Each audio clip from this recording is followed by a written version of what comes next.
Nous sommes debout, nous allons faire la lecture.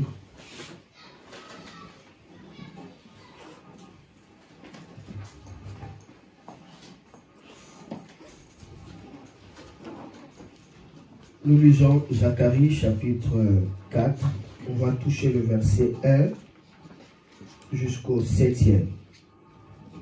Zacharie chapitre 4, touchons le verset 1 jusqu'au 7e.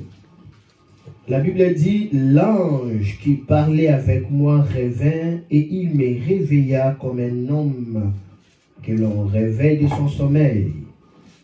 Il me dit, que vois-tu? Je répondis, je regarde, et voici, il y a un chandelier tout d'or, surmonté d'un vase et portant 7 lampes avec 7 conduits pour les lampes qui sont au sommet du chandelier. Et il y a près de lui des oliviers, l'un à la droite du vase et l'autre à sa gauche. Et reprenant la parole, j'ai dit à l'ange qui parlait avec moi, que signifient ces choses, mon Seigneur? L'ange qui parlait avec moi me répondit, ne sais-tu pas ce que signifient ces choses? J'ai dit, non, mon Seigneur. Alors il reprit et me dit, c'est ici la parole que l'Éternel adresse à Zorobabel. Ce n'est ni par la puissance, ni par la force, mais c'est par mon esprit, dit l'Éternel des armées. Qui es-tu, grande montagne, devant Zorobabel? Tu seras aplani, il posera la pierre principale au milieu des acclamations. Grâce pour elle. Bénissez la parole de Dieu. Acclamez le Seigneur. Veuillez vous asseoir. Amen. Que Dieu puisse vous bénir. Amen. Ok. Gloire à notre Seigneur Jésus-Christ pour tout ce qu'il fait au milieu de nous. Amen. Amen. Gloire à Dieu. Les thèmes que nous allons développer aujourd'hui, il s'agit tout simplement de thème, c'est que c'est par rapport à ces textes que nous avons lus. Ce n'est ni par la force, mais c'est par l'Esprit de Dieu. Ce n'est ni par la force, mais c'est par l'Esprit de Dieu. Voilà le message que nous allons voir ce matin.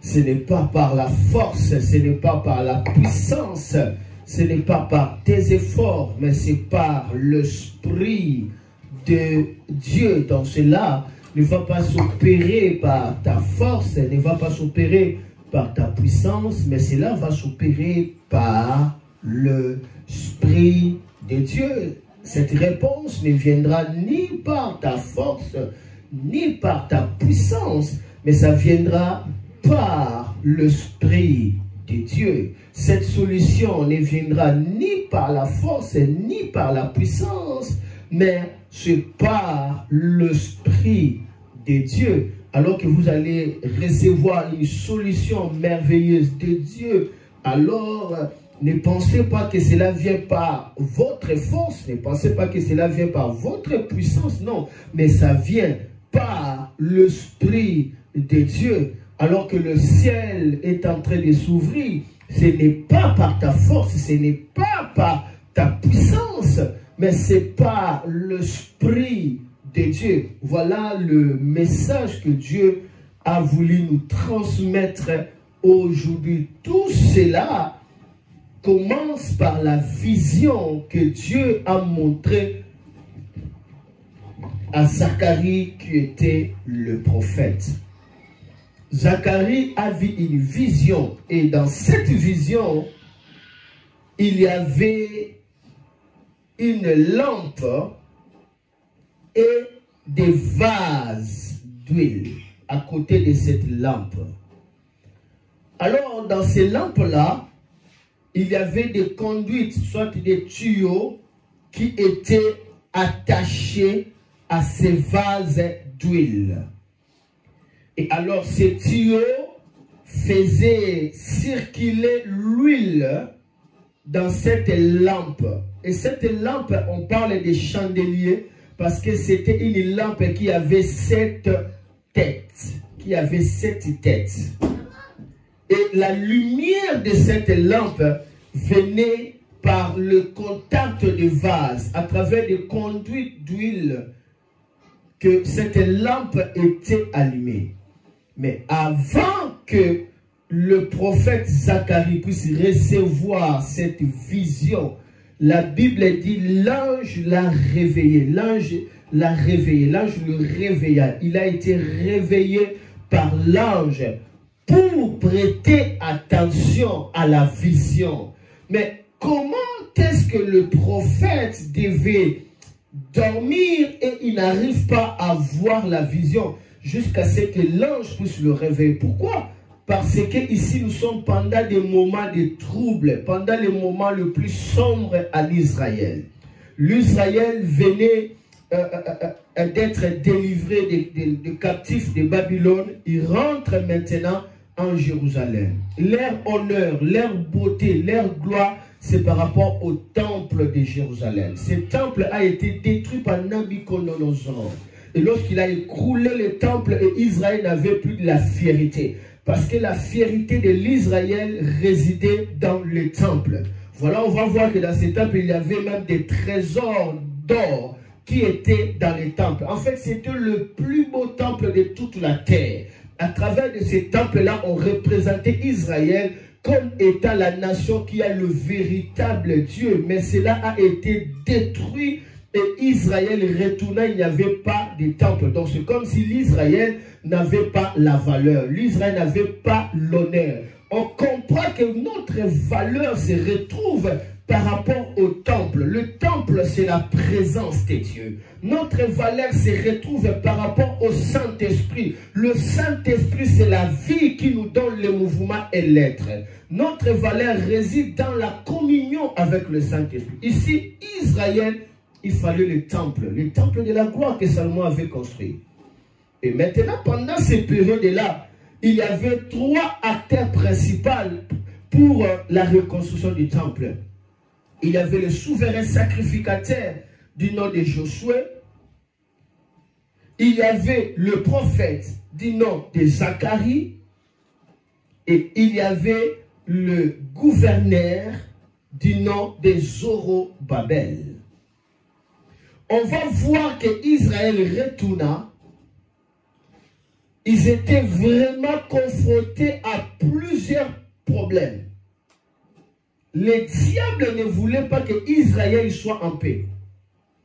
On va voir même que Zacharie, même le souverain sacrificateur Josué, il avait vu dans la vision, il voulait accéder dans la présence de Dieu. Satan lui dit, tu n'entreras pas dans cette présence. Tu ne vas pas voir Dieu. Et Satan s'est tenu devant Dieu pour accuser le souverain sacrificateur Josué. Pour lui dire, non, Josué ne peut pas entrer dans ta présence. En quelque sorte, Josué ne peut pas entrer pour représenter le peuple. Josué ne peut pas entrer pour implorer la miséricorde. Josué ne peut pas entrer pour qu'il puisse se tenir devant toi, afin que le programme du temple soit construit. Et Dieu dit, Josué va entrer. Satan dit, Josué n'entrera pas. Et Dieu a vu à Josué, il avait la robe sale, souillée. L'ange dit à Josué, ôte la robe que tu as portée. Il était le souverain sacrificateur. C'est lui qui représente le peuple devant Dieu. Lorsque Josué a ôté la robe, la Bible dit, Dieu directement a dit à Satan, Josué est comme un tisson tiré du feu. C'est comme un bois sauvé par le feu. Il doit entrer dans la présence de Dieu, dans ma présence. Et Josué est entré. J'aimerais vous dire quelque chose. Le diable, c'est le moment de votre gloire. Le diable, c'est le moment de votre grandeur. Le diable, c'est le moment où Dieu a décidé pour faire des choses. Mais le diable sait aussi que Dieu ne le fera pas seul. Il passera à travers toi. Alors, il ne faut pas permettre à ce que quelque chose du diable soit en toi.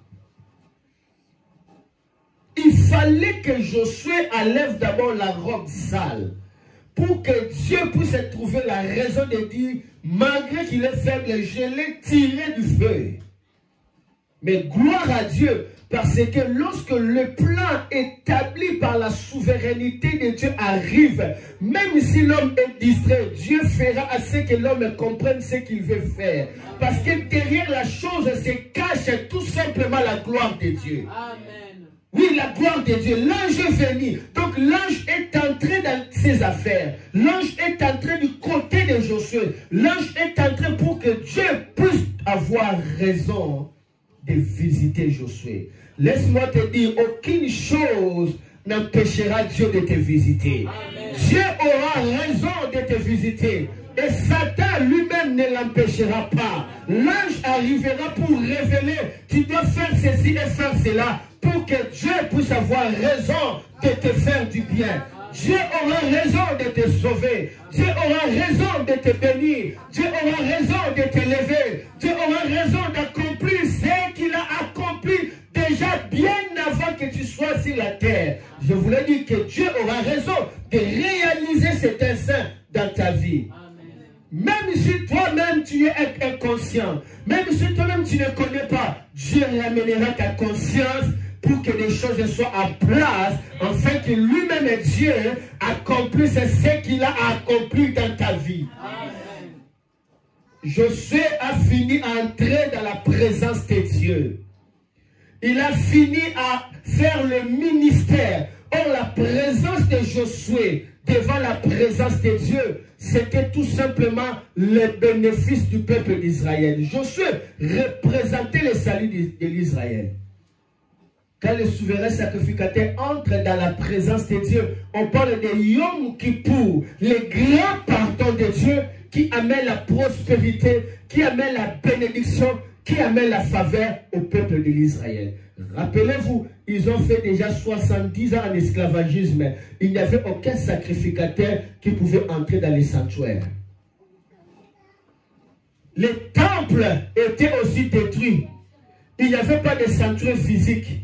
Mais Dieu voulait qu'un sacrificateur, souverain sacrificateur, entre dans les sanctuaires. Et Dieu a ramené ce qui est physique. Dieu l'a ramené dans le spirituel. Laisse-moi te dire, rien ne peut empêcher Dieu.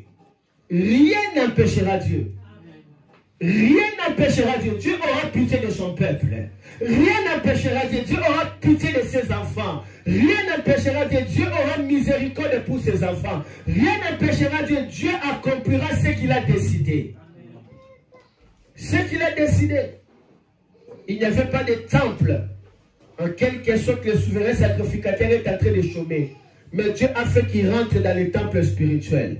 Même si on détruit le temple physique, Dieu cherchera un moyen pour que tu entres dans le spirituel. Dieu va rabattre des choses, alléluia, des choses qu'on ne voit pas. Dieu va l'amener pour que tu entres. Je ne sais pas si on arrive, mais on va arriver. On va arriver. Et le dessein de Dieu a été accompli. Temple ou pas temple, Josué est entré dans la présence de Dieu. Israël devait recevoir le grand pardon de Dieu. Israël devait recevoir le réveil de Dieu. Rien ne peut bloquer Dieu. Amen. Alléluia. Amen. Si dans le corps, il n'y a pas de moyen pour que Dieu puisse te visiter, il passera dans la nuit. Il passera dans les songes, il passera dans la vision, il passera dans le rêve. L'essentiel, Dieu accomplira ce qu'il a décidé pour toi. Amen. Et Dieu a accompli. Ça, c'était la première victoire. Deuxième victoire. Maintenant, il s'agit de qui? Du prophète Zacharie. Le prophète Zacharie devait recevoir la vision pour que le peuple marche, pour que le peuple soit éclairé. Parce que la Bible dit, un peuple qui marche sans révélation, c'est un peuple qui marche sans frein. Mais c'est lui qui devait recevoir la révélation, qui devait recevoir l'orientation du peuple, il était découragé, il était abattu, il ne voyait plus rien, il dormait. Comment est-ce qu'il devait recevoir ça? Regardez, c'est lui qui devait représenter le peuple pour que le pardon de Dieu arrive. Il avait la robe sale. L'ange est venu lui donner une nouvelle robe et l'enlever cette robe sale. Satan a perdu la pièce d'identification. En passant, je dis, je sais que ce que je suis en train de dire est peut-être trop fort là, mais vous allez comprendre. En passant, je dis, toute pièce qui vous représente dans le monde des ténèbres, à qui le diable a droit légal de te faire du mal, cette pièce-là est disparue. Cette pièce-là vient d'être disparue. Le diable n'aura pas de pièce à conviction contre toi. Le diable n'aura pas de pièce de culpabilité contre toi. Les sorciers n'auront pas droit de t'empêcher de vivre la gloire de Dieu. Parce que Dieu a décidé d'accomplir, il accomplira. J'ai parlé de Josué. Il a réussi. Amen. Maintenant, c'est le tour de qui? De Zacharie, qui est le prophète majeur à ce temps-là. Il devait apporter la lumière afin que Israël cesse d'être dans la confusion. Parce que la Bible dit Dieu ne fait rien ça pour révéler ses secrets à ses prophètes. La Bible dit un peuple qui marche sans révélation marche sans frein. La Bible dit mon peuple est péri parce qu'il manque quoi? La connaissance qui est la révélation. Lui qui devait apporter ça, il dormait parce qu'il était abattu. Vous savez, il ne dormait pas de sommeil normal. Il dormait parce qu'il était découragé. Il dormait parce qu'il voyait, des nuages sombres. Il dormait parce qu'il n'y avait pas d'espoir. Laisse-moi te dire, lorsque le temps de Dieu arrive dans ta vie, même si tu as perdu l'espoir, Dieu lui-même te donnera l'espoir. Même si tu as cessé de croire, Dieu lui-même fera, même si tu ne crois pas, Dieu lui-même fera. Parce que là, se cache sa gloire. Je dis là, se cache sa gloire.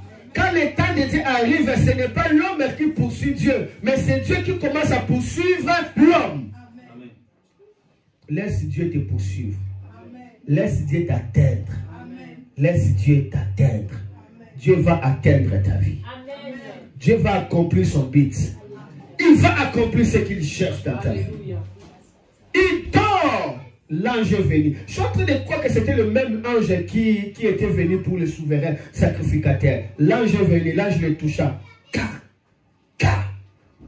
Réveille-toi. Oh, je prie qu'un ange te touche, qui te réveille pour voir ce que Dieu est en train de faire.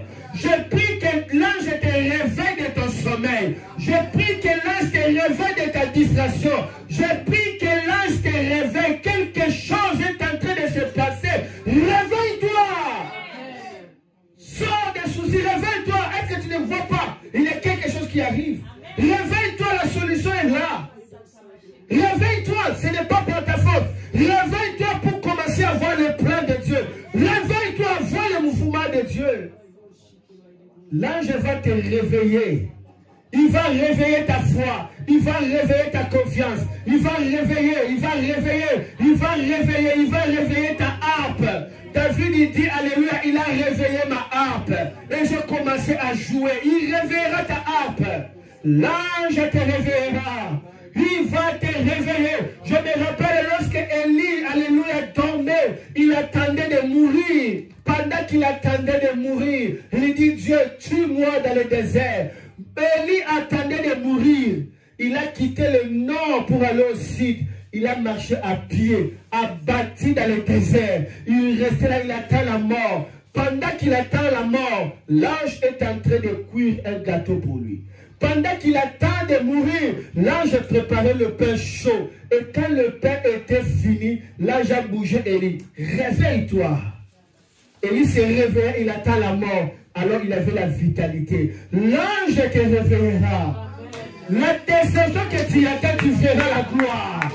Le chèque que tu attends, tu verras la réussite. L'ange te réveillera. Même si tu as cessé de croire, l'ange est en train de préparer la foi pour toi. Même si tu as cessé d'espérer, il y a un gâteau qui est déjà préparé. L'ange ne te réveillera pas pour que tu puisses voir comment est-ce qu'il est en train de préparer la solution. Non, quand la solution est finie,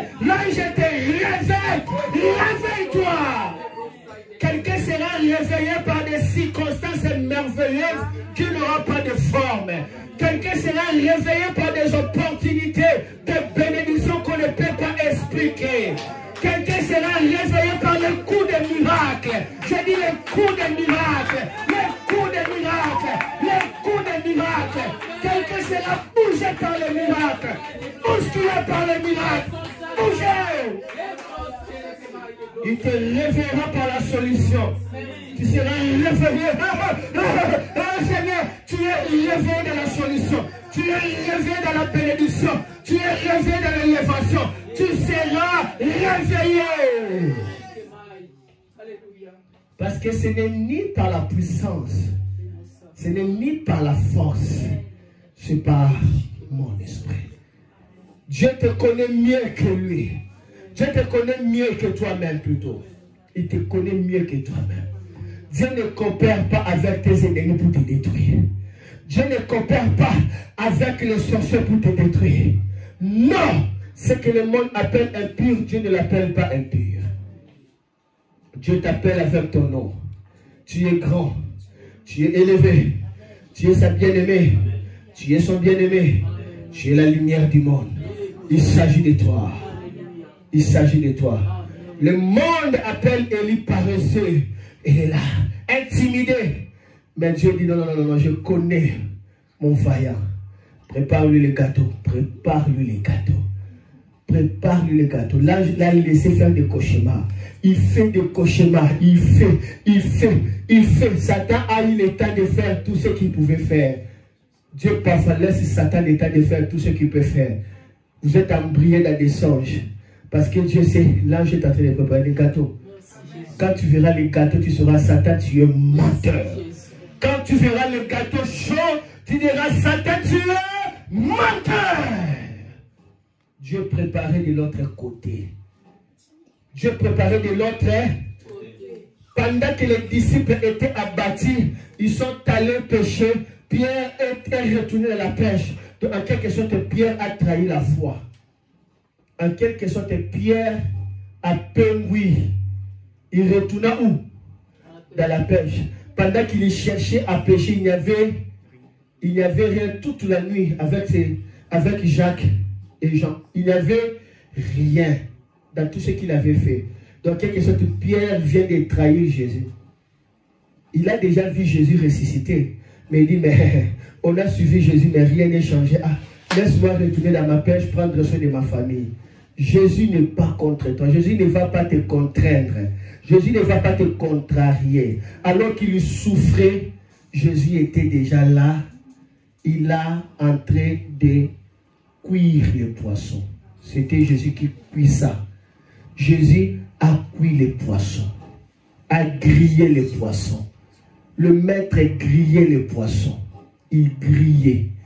Quand le poisson est fini, le maître arrive pour dire, oh mes amis, vous avez trouvé quelque chose? Il dit, non, non, non, vous pas trouvé. Directement, j'ai dit, mais c'est le maître, c'est Jésus. C'est Jésus. Et Pierre avait la honte parce qu'il était né. Il y rentra dans l'eau. Mais Jésus n'a jamais fait de reproches à Pierre. Il dit, mais venez d'abord manger. Mangez d'abord. Il cherchait des poissons. Hein?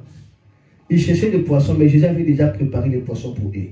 Mais avant cela, Jésus dit, jette de l'autre côté, tu verras. Il jette, il trouve beaucoup de poissons. C'était la deuxième pêche miraculeuse.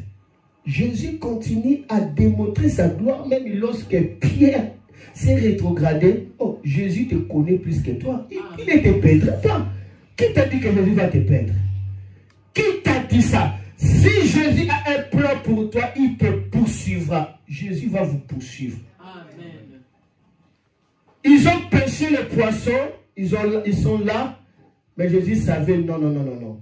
Ça c'est pour eux, mais moi je les ai déjà préparés des poissons à manger. Il doit manger, il doit trouver d'abord la force. Vous voyez, quand Jésus vous bénit, il vous bénit en excès. Il vous bénit, il vous comble encore. Il ne dit pas, bon, de toutes les façons, ils ont déjà des poissons qui débrouillent. Jésus ne dit pas débrouille-toi. Jésus va combler tout dans ta vie.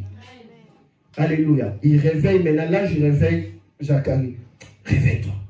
Zacharie se réveille. Directement, il ne voit rien. L'ange lui dit, qu'est-ce que tu vois? L'ange a ouvert les yeux à Zacharie. Pouf, Zacharie voit le chandelier en train de recevoir l'huile. Donc, pendant que Zacharie dormait, il y avait le chandelier. Pendant qu'il était découragé, il y avait le chandelier. Pendant qu'il pensait qu'il est dans la confusion, il y avait le chandelier. Pendant qu'il pensait qu'il était dans les ténèbres, il y avait le chandelier. Pendant qu'il pensait qu'il était dans l'ombre de la mort, il y avait le chandelier. La lumière, c'est la vie. La lumière, c'est la gloire. La lumière, c'est la solution. La lumière, c'est la délivrance. La lumière, c'est tout. Il y avait déjà la solution, le chandelier. L'ange lui a ouvert les yeux. Souvent, les soucis nous voilent à voir la gloire de Dieu, nous empêchent de voir la gloire de Dieu. Mais l'ange vous aidera à bien voir. Et quand Zacharie a vu cela, l'ange maintenant lui dit, qu'est-ce que tu as vu? Il dit, je vois les chandeliers et je vois des vases d'huile. Et l'ange dit, tu as bien vu. Et Zacharie dit, mais cela signifie quoi? L'ange lui dit, cette vision que tu as vue, cela veut dire tout simplement, ce n'est ni par la force, ni par la puissance, mais c'est par mon esprit. Donc, cette lampe-là, là je voulais te dire, cette lampe-là, c'est la solution. Ce n'est pas par la violence. Ce n'est pas par la violence. La force, c'est partout. La Bible dit non. Le problème, c'est laisser l'huile en train de couler dans toutes tes veines. Laissez le conduite de l'onction couler. Recevez seulement sa grâce. Recevez sa présence. Restez dans le coulement de l'onction. C'est cela la solution. C'est cela, il dit, ce n'est pas par la force, ce n'est pas par la puissance. Ce n'est pas par la force, ce n'est pas par la puissance. Cette expression, ce n'est ni par la force, ni par la puissance, veut dire, ce n'est pas par le courage, ni par la violence que tu agiras, mais c'est par mon esprit que tu vas agir. Ce n'est pas par ton courage, ce n'est pas par ta violence que tu vas agir, mais c'est par mon esprit que tu vas agir. Cette vision était la réponse pour Zorobabel, qui était le gouverneur, qui avait la mission de construire le temple, mais il n'avait pas les moyens. Et directement, l'ange dit à Zorobabel, qui est-il grande montagne? Tu seras aplani. Pourquoi tu seras aplani? Parce que ce n'est pas par la violence, ce n'est pas par ton courage, mais tu agiras par le Saint-Esprit. Quand tu agis par le Saint-Esprit, des montagnes sont écrasées. Quand tu agis par le Saint-Esprit, l'obstacle n'est plus là.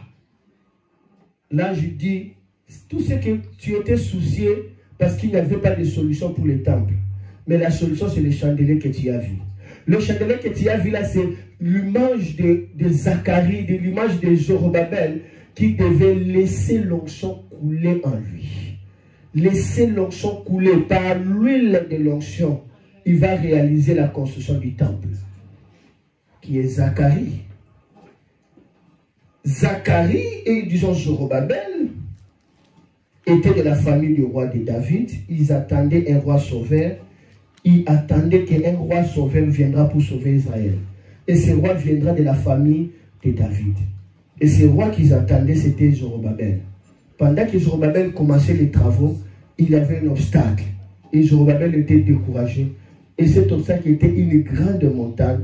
Et Zorobabel ne pouvait rien faire. Pendant ce moment-là, le prophète était découragé, Zacharie, quand il dormait, alors qu'il y avait déjà la solution. Et maintenant, il a reçu la parole. Il va dire à Zorobabel, ce n'est pas par le courage, ce n'est pas par la violence que tu agiras, mais c'est par mon esprit. Et il a ajouté, il dit, est-ce que cette grande montagne est un obstacle? Zorobabel la changera en plaine. Dieu pose la question, est-ce que cette grande montagne-là, c'est vraiment un obstacle pour Zorobabel? Si c'est elle, dit à Zorobabel, et il changera cette grande montagne à une plaine. Tu sais, la plaine, c'est comme ça, ce qui est plat. Tu sais, la montagne, imaginez ce qui est très haut comme ça, ça devient plat. Comment expliquer?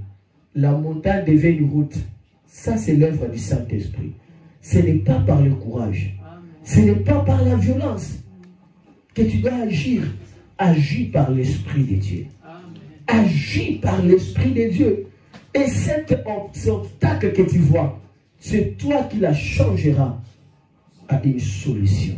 Cette grande montagne, tu la changeras à une plaine.